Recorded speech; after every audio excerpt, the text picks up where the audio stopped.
नमस्कार दोस्तों, आप सभी का कृष्णा क्लासेस में स्वागत है। कल हम लोग ने नेचर ऑफ पब्लिक एडमिनिस्ट्रेशन की बात की थी। आशा करती हूँ कि आप सभी को समझ आया होगा। आज हम सब स्कोप ऑफ पब्लिक एडमिनिस्ट्रेशन पढ़ेंगे, पर मैं इसे शुरू करने से पहले मैं आपसे कुछ बात करना चाहती हूँ।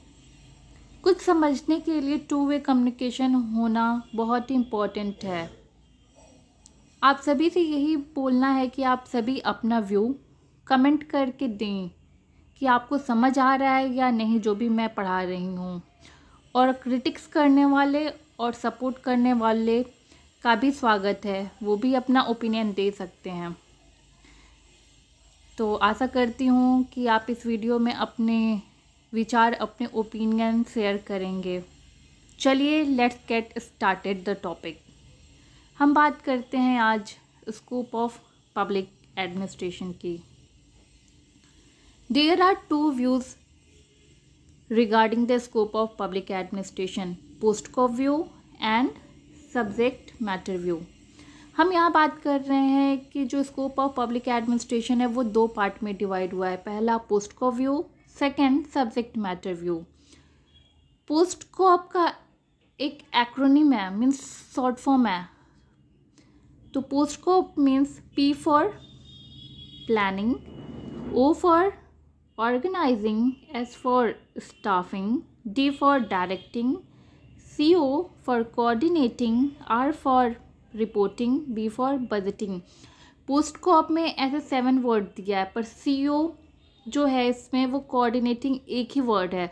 तो यहाँ पे 7 एलिमेंट दिया गया है जिसका शॉर्ट फॉर्म क्या है, पोस्ट स्कोप। दूसरा है सब्जेक्ट मैटर व्यू।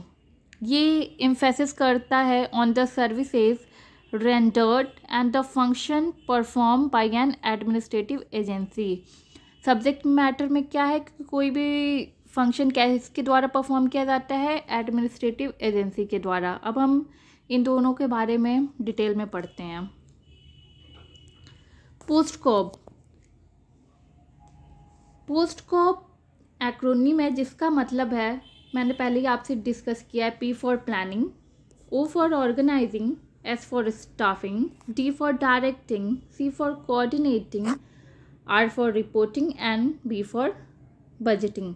जो पोस्ट स्कोप है was first coined in paper of administrative management. जो ये व्यू है वो सबसे पहले किस पेपर में, पेपर ऑफ एडमिनिस्ट्रेटिव मैनेजमेंट में बात किया गया था। That was written by Brownlow committee by Luther Gulick. और ये जो व्यू है किसके द्वारा दिया गया है, लूथर ग्योलिक। आप मेरी राइटिंग को इग्नोर कीजिएगा कि राइटिंग उतनी अच्छी नहीं है मेरी। He believed that administration consisted of 7 elements। जो लूथर ग्योलिक है वो क्या बात करते हैं कि एडमिनिस्ट्रेशन का कितना एलिमेंट है, 7 एलिमेंट। उसी को हम लोग क्या बोलते हैं, प्लानिंग। सबसे पहले हम लोग प्लानिंग की बात करेंगे। प्लानिंग का क्या मतलब होता है, planning is the most important step in post scope. क्यों कि ये ओवरऑल स्ट्रक्चर सेट करता है किसी भी एक्टिविटीज़ का। प्लानिंग जो है वो ओवरऑल स्ट्रक्चर सेट करता है किसी भी एक्टिविटीज़ का। कोई भी ऑर्गेनाइजेशन बिना प्लानिंग के सही डायरेक्शन में काम नहीं करेगा। Since no organization can move in the right direction without the planning, thus planning is essential for performance. समझ में आया कि बिना प्लानिंग के कोई भी ऑर्गेनाइजेशन सही से काम नहीं करेगा। अब हम बात करते हैं ऑर्गेनाइजिंग। ऑर्गेनाइजिंग का मतलब होता है फॉर्मल स्ट्रक्चर ऑफ अथॉरिटी को इस्टेब्लिश करना। ऑर्गेनाइजिंग का क्या मतलब होता है, फॉर्मल स्ट्रक्चर ऑफ अथॉरिटी को इस्टेब्लिश करना, जिसके चलते work divisions are arranged, defined, coordinated and defined objectives. अब हम बात करते हैं थर्ड एक्रोनिम की, स्टाफिंग की। स्टाफिंग का मतलब होता है recruiting and selecting the right candidates for the job. Staffing का क्या मतलब होता है, हम किसी कैंडिडेट को रिक्रूट करेंगे जो कैपेबल हो। स्टाफिंग में ट्रेनिंग प्रोवाइड किया जाता है और फेवरेबल इन्वायरमेंट क्रिएट किया जाता है so they can improve their working condition. Means staffing means recruiting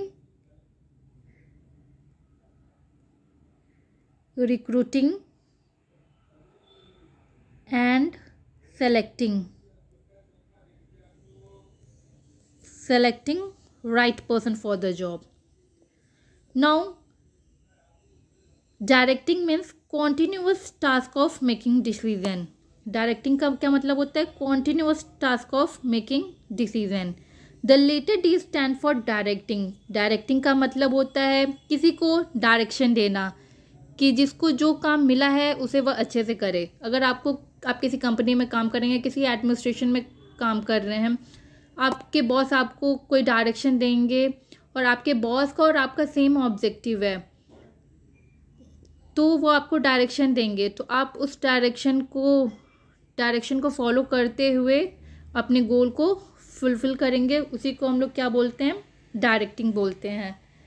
coordinating all the important duties of inter relating the various part of work. Coordinating means inter relating of various parts of work. Coordinating का मतलब क्या होता है, inter relating the various part of work. Coordination जो है ये भी एक इम्पॉर्टेंट स्टेप है पोस्ट कॉप का। Coordination serve as a focal point of organisation. ये क्या सर्व करता है, कोऑर्डिनेशन सर्व करता है focal point of organisation. Coordination किस पे फोकस करता है, focal point of the organisation. काम के वक्त अगर आपस में कोऑर्डिनेशन रहेगा तो ऑब्जेक्टिव कोई भी इजीली अचीव कर पाएगा।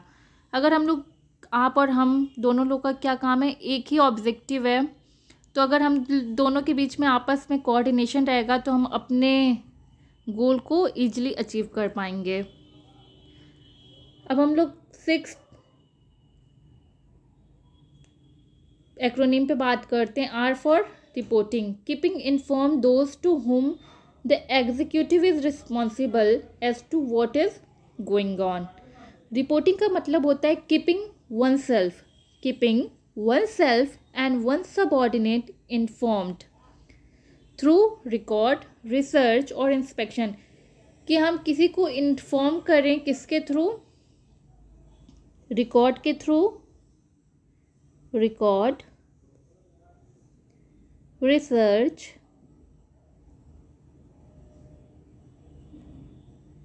And inspection.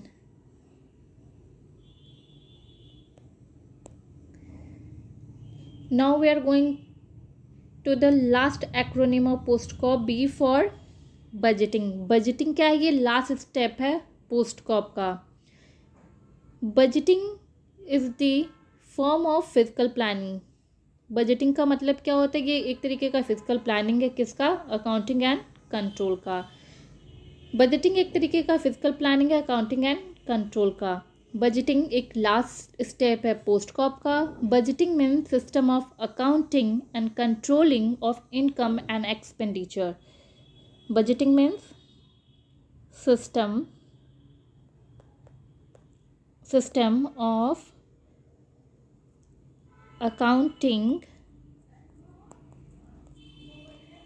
of accounting and controlling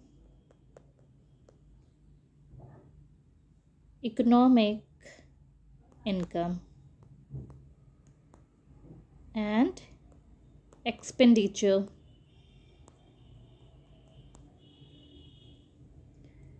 आशा करती हूँ कि आपको पोस्टकॉप का मीनिंग समझ में आया होगा। अगर कोई भी डाउट है आपको पोस्टकॉप को समझने में तो आप मुझे कमेंट सेक्शन में बता सकते हैं। अब हम लोग दूसरे स्कोप की बात करते हैं, subject matter view. POSDCORB view is a technique oriented, जो हम लोग बात कर चुके थे, पोस्टकॉप जो व्यू है वो क्या है, टेक्निक ओरिएंटेड है, ये सब्जेक्ट ओरिएंटेड नहीं है। जो पोस्टकॉप व्यू है वो क्या है, एक तरीके का टेक्निक ओरिएंटेड है, वो टेक्निकल चीज़ पे बात करता है, ना कि सब्जेक्टिव चीज़ पे। Subject matter view emphasis on the service rendered and the function performed by the administrative agency. It advocates substantive problem of an agency depend on the subject matter which it is concerned. Subject matter किस पे emphasis करता है, function perform by the administrative agency.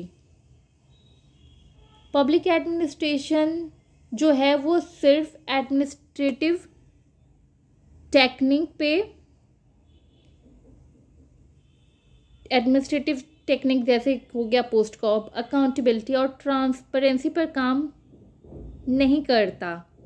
जो subject matter view है वो सिर्फ पोस्टकॉप view पे focus नहीं करता, बल्कि वो सब्सटेंटिव फील्ड ऑफ एडमिनिस्ट्रेशन पर भी काम करता है। जो सब्जेक्ट मैटर व्यू है वो सब्सटेंटिव